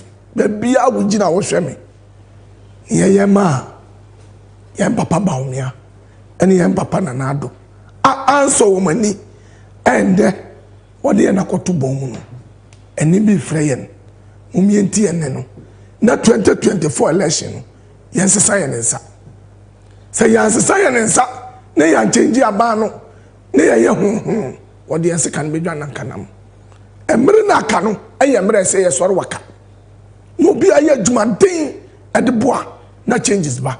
Because the tama, yajuma dinner, yes, she said Tyson, not getting so Babby Wine. So what mamma ɛnna mi gyina ha nipa mi kae no na mi su ɛyɛ Francis Apia sɛ nkɔteya nnɛ ɛne yɛ ne nyinaa gyina ha ɛne yɛ kasɛm akyiɛ ɔmampanyin Nanado ɛne Baomi Anka bi Ghanafo betie because no yɛ leader odi yɛ n'anim yɛ ne kɔ wia ne anadwo nɛnɛ wo baaya petrol yɛ tɔn 14 cedi ɛnna wodi yɛ ne nam 68 na driver ni bɛɛ den wadidi edwadi ni bɛɛ den wakwaba ɛnna yɛ gyina ha yɛ ka kyerɛ yɛn papa no ma wɔn do koko yɛn maame no ma wɔn do ntosi mimi tira mi do ntosi ni bi ɛne yɛn papa no ma wɔn kɔ afuom edwadifo schoolfo nkanka schoolfo no kɔ ade wɔn asɛm yɛ mɔbɔ wɔ bus station no wɔn foro kaa wɔn nneɛma a yɛsesa gu kam wɔn pae ne kyɛw oh dada oh mama yɛsrɛ sɛ 2024 election wey deɛ ma obi anfa ni agorɔ obi ansɔre waka na ɔnkɔto aba no na baabi ɛbɛto aba no yɛntoma yɛn papa jɔ mama efisɛ wɔyɛ bi ama yɛn nea wɔyɛ ama yɛn ɛno ne yɛka osi kuma skeje tia ma yɛn osi sekre ma yɛn osi takwade ma yɛn osi kaswa ma yɛn yɛn adravafo ɛno mu na mba bɛto yɛn enti yɛgyina aka nnɛ sɛ bo hwɛ cement dabe ne bɛɛ ne wato bi hwɛ iron rod dabe ne bɛɛ ne wato bi mo hwɛ copper wire dabe ne bɛɛ ne wato bi dabe ne ntimi nya chi yɛhwɛ na setrem ne ɔmo ka kyerɛ yɛn na yɛde change yi sɛ anua ne yɛsa ka kyerɛ ɔmo sɛ yɛhwɛ na setrem ne yɛde ato aba 2024 yɛhwɛ yɛde ase sɛ yɛfrɛ wogye yɛde to sɛ mo abɛkasa alɔkorɛ nsɛm yi na dwumadie yɛbɛsan so ato mo nsa yɛnsa afrɛ mu biem na yɛatoa nkɔmmɔ no so na yɛn so deɛ yɛbɛtumi aka biara ɛbɛboa ma next NDC government yɛayɛ nhyehyɛeɛ a yɛbɛma dollar na tumi agyina yie na petrol boɔ no aba fam na adwuma akɔ soro no bibia yɛbɛyɛ na bibia atotɔ no akwam kama atɛm yɛhia ne paano no dollar ne deɛ mo ba sɛ yɛn papa Baomia sɛ ɔde kin kɔma AGP no ɛmisa AGP nti ma hwɛ so nti yɛn adavafo ɛne wɔn de abɛso yɛn mo nyina mo mfa mo na ntia so na ɛnka fam na ama soro bio because baby ɛwɔ mu deɛ yɛ wa menam sɛ mo ansɔre waka yɛ na ɛnɛ deɛ yɛ dam ase sɛ yɛ ka se yɛ ba mo program yi so mo gye yɛ na wa watu na yɛ ba ha kɛkɛ yɛ sane ka kyɛn papa John Mahama bio sɛ yɛ srɛ no ɔnsɔre waka na adavafo yɛ su yɛ wu yɛ na 15% deɛ 15% deɛ ɛda dweda wo yɛ Ghana ni edwadini baabi akɔfɛ scan bi ka ho ɛnte sa ntumi mu yɛ mɔbɔ bayadase yɛda mu nyinaa mase yɛda mu nyinaa mo ase nti abusuafo Concerned Drivers Association for na best try omo ni abedi nkomo no asɛm ne duru baabi ana ayɛ awerɛho na ayɛ asefem but tebia yɛ wɔ mu no ɔmaka ni nyinaa memfa bi ɛnka ho deɛ mede gyawa ne asɛm achama woli kaeɛ no ne asɛm wa de bia meka ɛne sɛ hwɛ wasetinam na to aba pa producer bɔma me yɛba yɛde dwumadie no ɛbɛto aso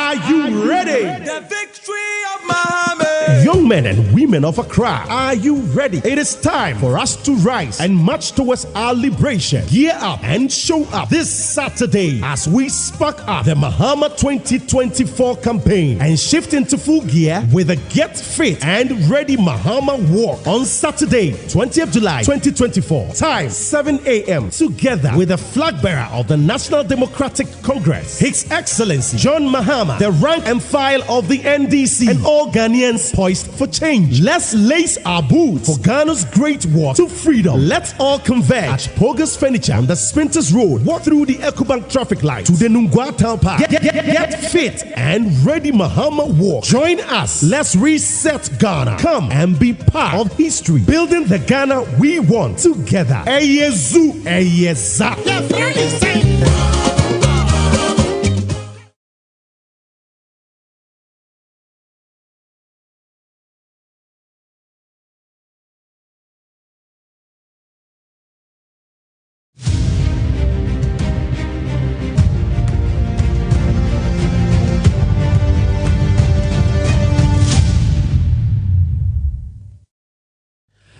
Yes, I was by popular request and NDC and you said joint in the trim. Concerned drivers for Buofumiwa say program and employ or monkoy or money area. It will bring you the NDC and youth segment on the next edition. The anime Dinkomo about some of the things that His Excellency President Mahama spoke about during the historic media encounter. But you see, as I remember concern for Akasa Neapono. I need to read certain messages about Bekai and Sayeria. I'll go back to them for them to talk. Into a special edition for concerned drivers because drivers in Nimua or minor intimi transport is critical to the development of every country. And even though se petrol to muno ekaye nyina ya ye cars ekaye nyina wa ya ye fa cars but more omu kita steer eye adwuma no eka wo mo because ono de oye adwuma no akote ka owura sales amano ansa na wanya bi akoba akoma wo fie na wanya bi de ahwe ne yere ne mba enti omu ahokyere no mo ne wuhia and we've decided to give them the remainder of the airtime and for us to hear what they have to say about their plight. Now quickly let's go to the messages. We're underground. I say I'm Yaukisi from Tadi. The current government has destroyed the fortunes of this country, and the youth are wandering in absurd poverty. For hope and credibility to be restored in the country, let us vote for NDC JM, John Mahama, come 7 December, and I believe things will change. JM Beba, inshallah. Underground, JM Beba Ampa. Raphael Elom Samaglose. This Bawumia Kufuor government has really scammed us. They lied their way to power, mismanaged and messed up our economy. Indeed, Ghanaians are suffering. We await on John Mahama to come and deliver us. Hashtag Mahama for Change 2024. Yusuf Abendao say Alhaji Bawumia is super incompetent and the worst VIP ever. He is a liar. Say Bawumia your trophy on Kanokre. And a flip-flopper, the Biano Wasisana, and must not be taken seriously. In any serious jurisdiction, he wouldn't even dare to contest for any position. Yusuf, I agree with you. Nene Gaddafi, GH, say the biggest mistake ever in the history of this country is that electors queued to elect Akufo-Addo and Bawumia as leaders of this country. Seinu Kawid said the MPP government has been a disgrace to Ghanaians. We can't buy fuel today, and I am wondering what happened to gold for oil policy. We are all wondering what happened to that policy. And to us, Abo Livingston say we are kicking this consumption and bowelize out come 2024 7th December. Prince Kedria say transport fares to go up by 15%. And to us. Patience, Afialabu say this MPP government always pretend to be working in the interest of we the citizens, but actually work for their own interest, making fools out of we the citizens. Then Louisa Kwache say a bunch of corrupt entities parading as citizens, nation wreckers. 7 December is a day of accountability. Mustafa TK Halidu say December 7th, Ghanaians versus MPP. How profound. Very, very profound. Yantuaso. Wogbe Jibu say Ghana needs a reset. Drivers and transport owners are not left out of the mess this clueless Bawumia Kufuor government has plunged us all in. Voting for John Dramani Mahama is a call to patriotism and a call for change. Mumami MPP for messages in BY. John Bosco Akotia say, I'm becoming emotional listening to the man. That makes us too. I got very emotional when I was listening to the drivers. So Solly Evans said, these men are really mature and understand the economy better. These men are really mature and understand the economy better. Simple analysis. We have the men. Where are you?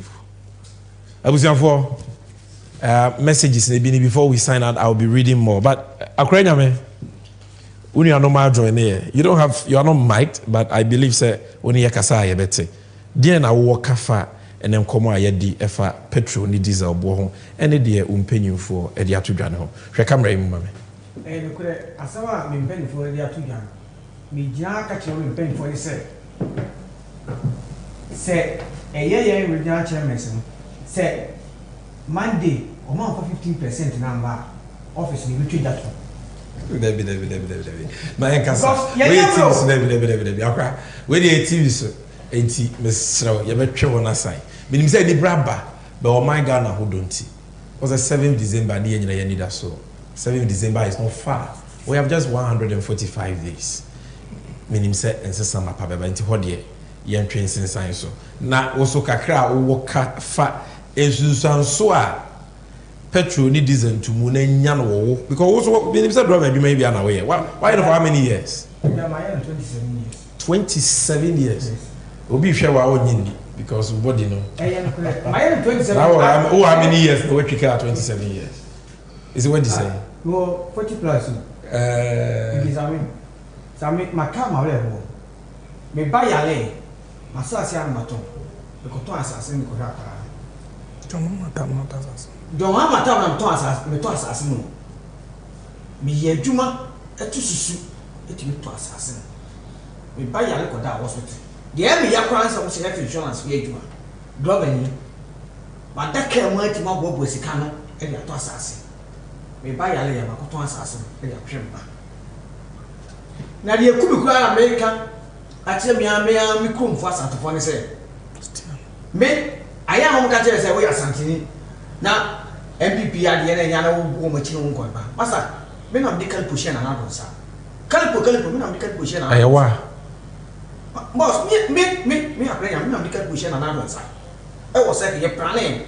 And then Calpo company to a moon. And I wanted you, our memoir. Won't you? Na dia ba ko amesre ye papa mama say wo ba ontimi nyema ye ebebo ye do ba for say ye do ba for ye hu say ye bre ye hu say aban we ba ye no ne ma eni mu penifo no aban do pa dia da achi bi o betimi e bibie company ama ye do ba for school enu achi no ye ma ne betimi ye bi no o ma to mo wa che aban ne ba wonyi sa enu na ba ye onye hu fe bi adwuma ni ye ma no entimi nya le enye dwuma enye ye nim so obeye enso ma ye enna oban so a ye besrem aban we ba 8 years campo entimi ennabi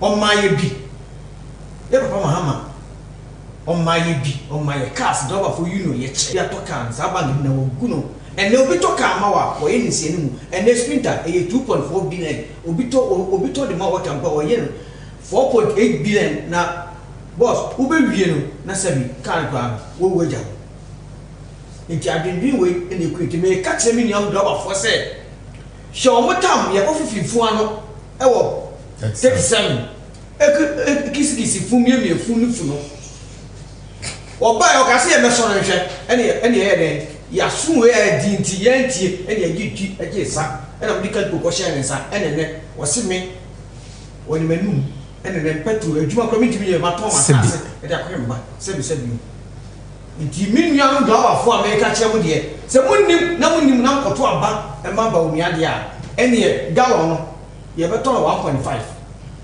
from next year echo because about we need to be a maye e wo memu a that's ma who say secretary concern drivers association wa born ba kama o shene batakari secretary sorry now also one of these fans me who say abrana o cheche wonse mo no wo kan bibi fa energy sector levy na me say the number 20 creative drivers for change particularly energy sector levy which is ESLA one creative drivers me chairman kan play fa emuna akwala nyame de kalipo ko share nana donsa emu ya be ma mo ne o masefo nyina na yina ka ho ene di sa dwumadi no now you see sabra nana ye papa ba mi na o shirt blue one bi sa shirt no na on ko nya no ho nti bi oba bi akoku kwa atindi na chi sa chi motor station on be ba no mo de board aba bi suo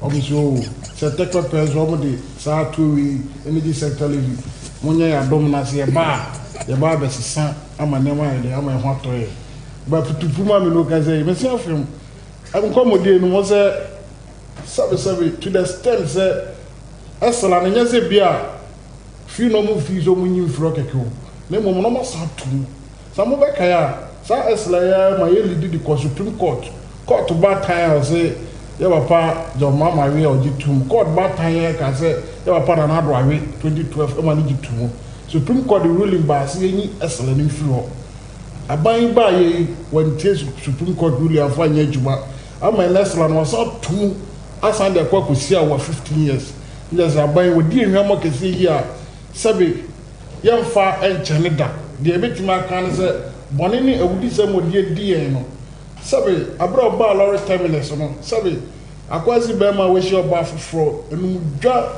ene sam dewa be ka kire no wentime ni so dia ene na yesu 2024 yi ye be disappointing bitally yanka se be tu enwo so after the whole 16 regions Ghana anom aye demo aye campaign tia aye Dr. Bawumia na wo se ade omde ye na ye ya cause we been forcing the yo na one can dey share in your fire yes why oye demonstration kesi e tia NPP any papa Dr. Bawumia that's it enunti ena yen adawafo kuo concerned drivers association yen ena ye kasama drivers nyina no ye say the drivers for change no saa so na ye true support ye true ye nyina ye true ye support e de ama JM driver ni bia o Ghana driver for yiri bia o Ghana driver for mba bia o Ghana se mo pe yen mo papa nom ene yen mo kununum ye dia o bia sori waka no to abanoma JM because yen ya endorse JM from eneko ye be ye hu e ba be si wo ama 24/7 edamose makasa pa me kasa be mo kasa na bo mi pusa because nsem ni bebre wo ho na minim eye wo ka sayon engine ho asem na meyim kura hyeme ka spare parts asem na meyim ho hyeme I mean it is sad say gidie bebre a gidie mapa na Ghana for do na ewo no wo ba wo mia na yakufu ado MPP aban mu no omode sa adeya ya se ayeye no madada ye and we can't afford to make another mistake by handing over this country to these same people na ko bokra mebu yesen obi kun ne nansi wo meneso wo se wo man aduane ya di ama ne mu ayo drama na tia wo kombo nipa no ko bebu sen wo hu bi o e bi ana wo de enye bus na wo fa ba wo fa trotro ana wo fa trotro wo fa taxi wo fa taxi wo fa Uber Uber wa ka ene etese ukodwemu a etese fatoto nsem de a omoka de beje tumi na fatoto de net bia ye den iwo mi ho and you will agree with me we enye NDC enye MPP said that is why you know emfa ho say omoye drivers for change e de board o mama na NDC echi and ya ye omunyina wa too because Ghana first. Yes. This is about Ghana.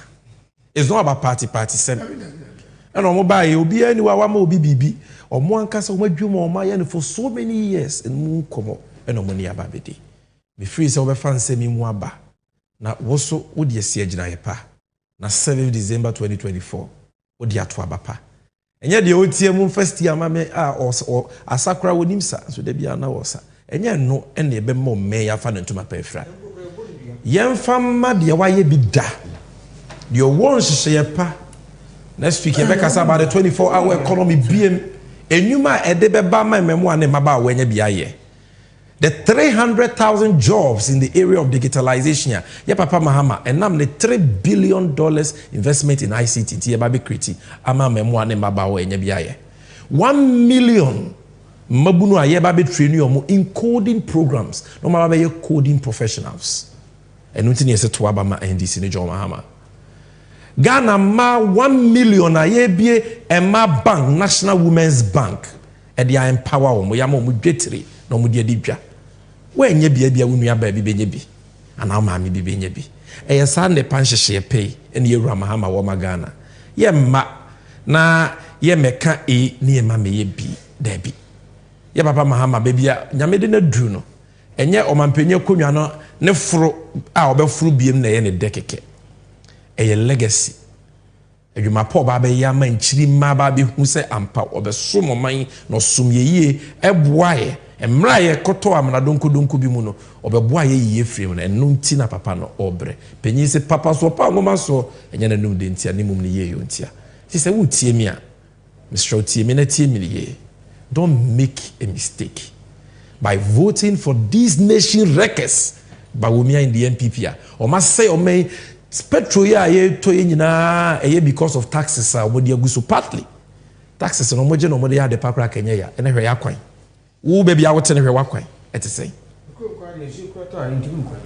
hwe ya kwan hwe be bia wote ni mpuntu obe na wo hu no mo disikani nyina se no enti abusuanfo ha ne de nkomo ni besi akabako o de ka answer na sign out me gina wa fit so aka je papa o mi ase so nim no ko gina ba bi no ka se first year no mana me asantini me china ko se ogun bi because ye hu ye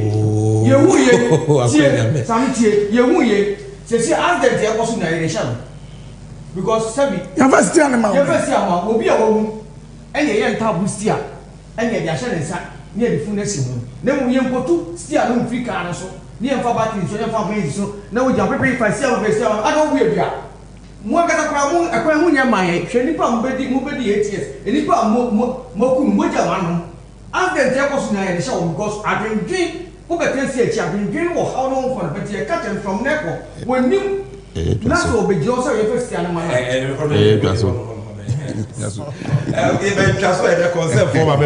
but there was a trust nkomo na yede but was a trust enti ye be sanso amoma ba biem but the medija wo nyina no se hwe wasetire na to abapa number 1 and me there be jubedie kese bi e ba be koso e wo enkran ansana me no obedi hu nkomo no me kan message we me producer say Princess Gyamfi I said with regards to the lorry fares it's very true now transportation cost is very high. Now Tamale to Sunyane is 150 Ghana. Tamale to Accra 3 million. And 340 Ghana cedis. We can't even travel in peace again. This MPP government is a disgrace to politics in Ghana as well. I was able to be see. To say the medical kind of Uli Janaba me. Meme there be Jumedia Kesibi Ebekoso or my Ghana.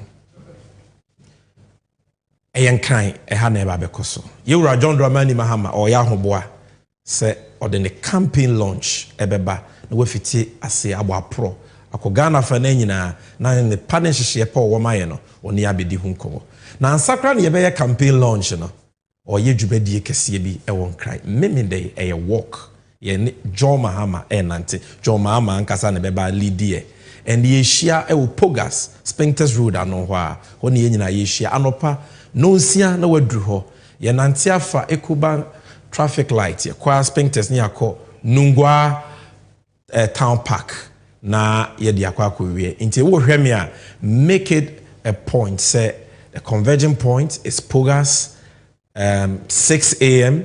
on the Spintex Road and make it a point to be part of this historic walk na wotwe senne ye be hia biem na nkomo na ye ntimi ani no ye timi adi but me sans we sisi biem say wo day de me pese wo dwen ho ne say hwe wasitinem na to abapa na wotwe senne ye be hia onyame nhwa mu nyina Accra, are you ready? The victory of Muhammad. Young men and women of Accra, are you ready? It is time for us to rise and march towards our liberation. Gear up and show up this Saturday as we spark up the Mahama 2024 campaign and shift into full gear with a Get Fit and Ready Mahama Walk on Saturday, 20th July 2024. Time 7 a.m. Together with the flag bearer of the National Democratic Congress, His Excellency John Mahama, the rank and file of the NDC, and all Ghanaians poised for change. Let's lace our boots for Ghana's great walk to freedom. Let's all converge at Pogas Furniture on the Spintex Road. Walk through the Ekuban traffic light to the Nungwa Town Park. Get fit and ready Mahama Walk. Join us. Let's reset Ghana. Come and be part of history. Building the Ghana we